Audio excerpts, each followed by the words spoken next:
en la pandemia, digamos, más todavía, se sufren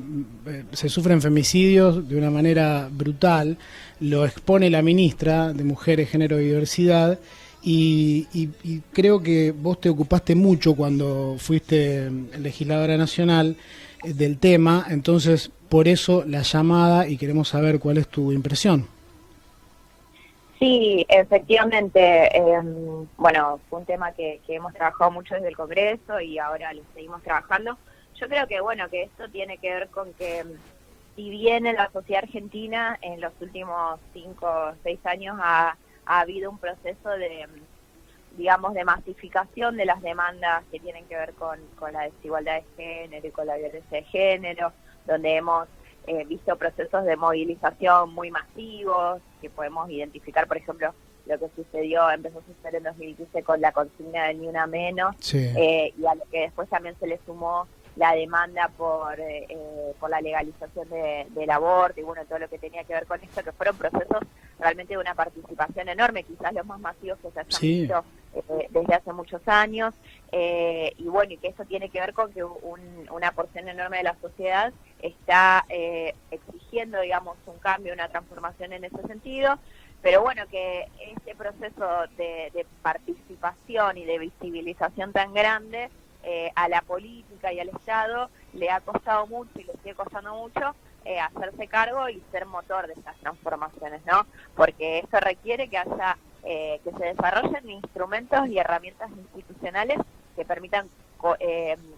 prevenir y erradicar de manera efectiva la violencia contra las mujeres o cualquier tipo de violencia de género o machista. Y bueno, esto no ha sucedido, o sea, estamos en un proceso en el que espero, digamos, que más adelante en ese proceso nos encontremos en una mejor situación, pero hoy todavía no lo estamos. Si bien hay gestos y decisiones importantes, como una que vos mencionabas, que es la creación del Ministerio de las Mujeres, que lo dirige Elizabeth Gómez Alcorta. También en nuestra provincia se creó una Secretaría de Estado de Igualdad y Género, que es una secretaría con rango ministerial, y estas son decisiones importantes, son pasos al frente, pero no es suficiente en absoluto. Para que esto sea suficiente, digamos, estas herramientas, estos ministerios y secretarías tienen que estar dotados de un presupuesto importante que les permita construir herramientas de intervención efectiva y que eso también vaya emanando con mucha fuerza hacia abajo, digamos, hacia los municipios. Y bueno, y que todo eso se va dando paralelamente también con una transformación cultural que, bueno, que tiene también otros tiempos, ¿no? Pero que también puede ser impulsada y empujada por algunas acciones, digamos, del sector público, como por ejemplo es la Ley de Educación Sexual Integral. Sí. Yo creo que cuando hablamos de la transformación cultural que tiene que atravesar la sociedad argentina para convertirse en una sociedad menos machista y más igualitaria, una herramienta fundamental que tiene el Estado para ir empujando, metiéndole nafta a esto, es la educación sexual integral. Y bueno, y sabemos que es una ley que hace muchísimos años que está aprobada en nuestro país, pero que sin embargo todavía es muy difícil avanzar en su implementación plena y efectiva, porque hay muchas resistencias y porque estas resistencias inciden en los estados que de alguna manera aminoran la marcha o la fuerza con la que están llevando adelante su implementación. Entonces me parece que un poco el corolario de todo este proceso es que los femicidios siguen existiendo, que siguen existiendo en un número enorme y que siguen existiendo en un contexto de cuarentena en el cual el principal escenario, que es el doméstico, que es muchas veces el principal escenario en términos de relaciones o de las relaciones que terminan en femicidios, es el escenario principal hoy de la vida, digamos, la casa de cada uno. Entonces, bueno, sucede esto, obviamente. Justamente iba a preguntarte eso, en este contexto de aislamiento social, las mujeres se sienten un poco más vulneradas con respecto a violencia y demás. En Santa Fe se activan 2 botones de emergencia por día en el marco de este aislamiento. Es más o menos, comparado con el año pasado, se registran más o menos los mismos números. ¿Qué podés decir con respecto a esto? Sí, que me parece que lo que sucede hoy es que hay digamos, una visibilización grande de lo que está pasando, que como decías, están las alertas a veces, en algunos casos están las alertas y en otros no, porque hay muchos casos que no están judicializados o que las mujeres todavía no han podido hacer el proceso de denuncia y demás, Después el Estado tiene también sus deficiencias a la hora de intervenir, porque cuando se activa un botón de alerta, un botón de pánico, tiene que ir la policía, digamos, a ver qué pasa ahí, y bueno, y eso tiene sus problemáticas también, y la policía también, más allá de que digo, por un lado es una institución como a todas, le falta la perspectiva de género y de cómo intervenir en esos casos, pero aparte es una institución hoy que está siendo enormemente exigida la policía, porque tiene que cumplir con una multiplicidad de funciones que se agregaron a sus funciones tradicionales. Otro de los datos... Sí, decime. No, claro que si ya era deficiente la policía haciendo solo lo que tiene que hacer normalmente, peor ahora que también tiene que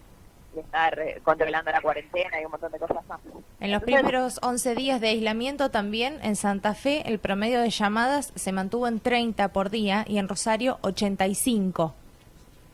Claro, sí, porque me parece esto, digamos, que esos números nos sirven para ver que la violencia es algo que existe cotidianamente, ¿no? Y sobre todo esa violencia que está más institucionalizada en términos de que las mujeres pueden terminar accediendo a, al menos a denunciar, digamos, a determinadas herramientas de denuncia. Porque después lo otro que pasa es que hay muchas, y yo creo la mayoría de las mujeres que sufren violencia y que no la han denunciado o no han podido hacerla, ni menos lo pueden hacer ahora en el contexto de la cuarentena, porque se restringen, digamos, de alguna manera sus herramientas. Yo creo que hay algunas estadísticas del Instituto del Observatorio, ahora que sí nos ven, que habla de que hay un 20 y pico % de los casos que terminan en femicidios, que son los que fueron efectivamente judicializados o que hay una denuncia previa o una medida previa tomada. Pero el resto no, porque bueno, ahí digamos hay una situación de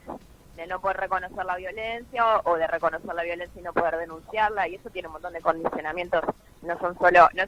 bueno, animarse a ir a la policía o animarse a ir a la fiscalía, es un montón de cosas más, es la situación económica, es la situación de los hijos, es todo el círculo de violencia que siempre describimos, que pone a las mujeres en una situación de mucho sometimiento, ¿no? Claro. Entonces, bueno, me parece que sí, o sea, quizás, porque también eso que vos decís es cierto, las cifras a veces no es que han variado tanto a lo largo de los años, sino que lo que uno espera, lo que uno dice, bueno, hay un movimiento enorme de mujeres, de personas de la disidencia exigiendo, y los estados crean el ministerio, y pasan todas esas cosas, y demás, tendría que cambiar algo, ¿no? Y eso no cambia. Y bueno, porque ahí me parece efectivamente fallas en cómo la institución está respondiendo. Claro. Lucila, este proyecto que presentaron el año pasado, fue en mayo, estoy leyendo, que propone declarar la emergencia en materia social por violencia de género por 2 años en todo el territorio nacional, tiene estado parlamentario todavía. Entonces, la ministra, ¿cómo tenés algún dato puntual de si va a convocarlas, si las va a consultar a quienes fueron en ese momento como legisladoras nacionales la firmante de ese proyecto, si va a tomar el proyecto, lo van a motorizar nuevamente? Mira, sí, sé que el proyecto tiene todavía estado parlamentario. Es un proyecto que lo presentamos un conjunto de diputadas, pero en representación, digamos, de las organizaciones de mujeres, que fueron quienes efectivamente lo propusieron y lo elaboraron, digamos. Y bueno, es un proyecto que de la mano de estas organizaciones sigue estando en el marco de la agenda que se discute con el Ministerio de las Mujeres y que también el Ministerio discute con el Congreso. Ojalá puedan tratarlo, digamos, hoy hay una situación compleja con respecto a la posibilidad de gestionar, que todavía no está resuelta, pero bueno, me parece que sería una propuesta interesante, y si no, bueno, alguna otra propuesta,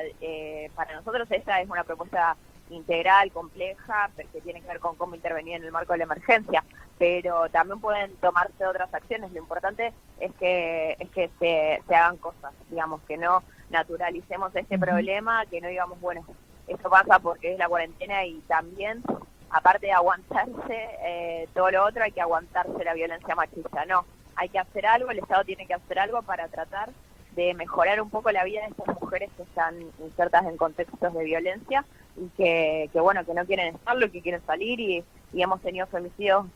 muy crueles en estos días, de pibas muy jóvenes que como siempre terminan apareciendo enterradas como si fueran basura. Y bueno, nosotros no queremos que esto siga pasando, y si tenemos un Ministerio de las Mujeres es para eso, digamos, es para trabajar sobre eso, y yo confío en que la ministra piensa exactamente lo mismo y que están poniendo todo su esfuerzo en diseñar o tomar otras herramientas que hayan sido propuestas, pero que sean eficientes para intervenir en la realidad.